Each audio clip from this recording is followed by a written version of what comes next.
With the 2027 general election on the horizon, the Nigeria Correctional Service is pushing for an inclusive voting system that would allow eligible inmates, especially those awaiting trial, to cast their ballot.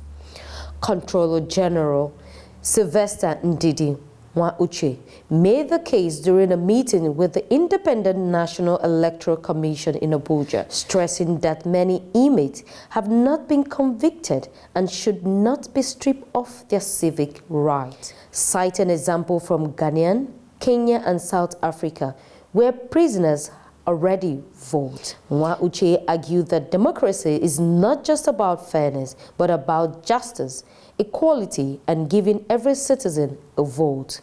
He urged the immediate implementation of the initiative, saying it would strengthen accountability and balance in governance. Into the notice of the chairman and his management and the commissioners of a particular group of people, of a community that may have been underserved and most often than not unnoticed, but play a critical role in this country, that they have the potential to also elevate the development of this nation, because in there are cesspools of intelligence, of potentials that can also add to this great nation.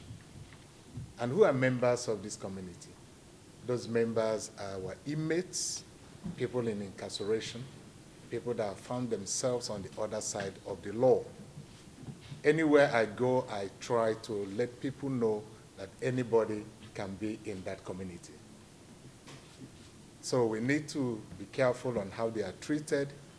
We need to extend some of the rights that are also granted to people that are in the open society, because that place is an open-ended society, my prof.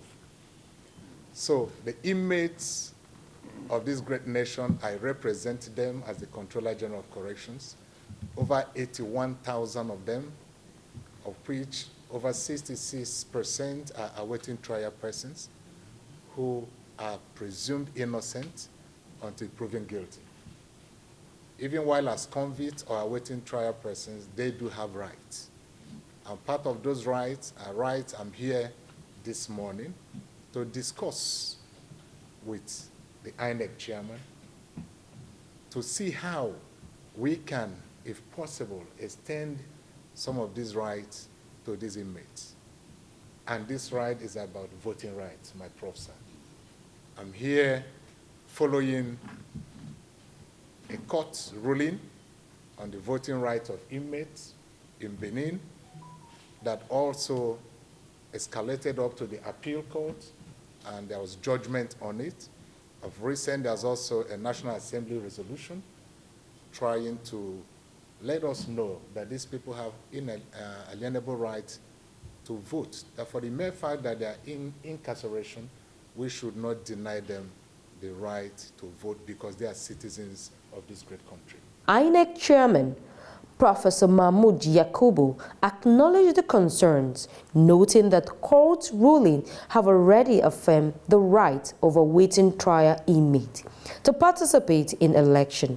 He reviewed the joint INEC Nigeria Correctional Service Technical Committee is working on a framework for the process, but stressed that amendments to the Electoral Act are necessary to clearly define eligibility and operational guidelines. We are aware that the right to vote is actually a human right, which cannot be taken away from a citizen on account of time being served in a correctional facility.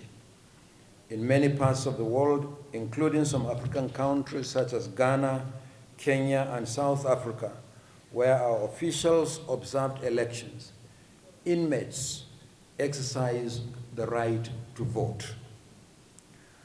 The Commission is aware of the judgments of the Federal High Court in Benin, delivered on 16 December 2014, and the Court of Appeal, also in Benin, delivered on 7 December 2018, pertaining to the right to vote by 5 plaintiffs awaiting trial.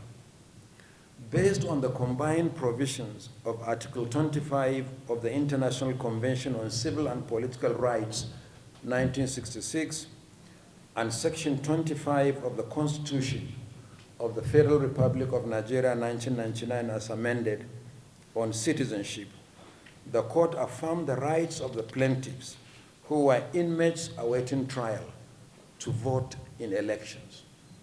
However, the judges in the two judgments ruled that the right to vote is only exercisable when asserted, as it is a choice to be exercised voluntarily by a citizen and not a duty to be imposed by force of authority. You may recall that in recognition of this situation, the Commission had several discussions with the Correctional Service on how inmates who wish to register and vote in elections can do so. When we set up a joint committee involving both INEC and the Correctional Service, we tried to look at all the nitty-gritty issues and technically review what is involved and the way forward. You availed us of data on the locations and types of federal correctional facilities nationwide. You also provided us with statistics on the various categories of inmates, the majority of whom are on remand awaiting trial, who may actually be registered voters.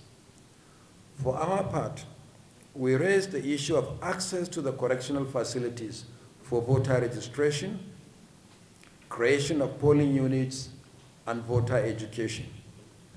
On behalf of stakeholders and for transparency, we also brought to your attention concerns about access to our facilities for observers and the media. Political parties also want to know if they will be allowed to campaign in the correctional facilities and appoint polling agents on election day. We believe that working together with you and the stakeholders, we can address these concerns.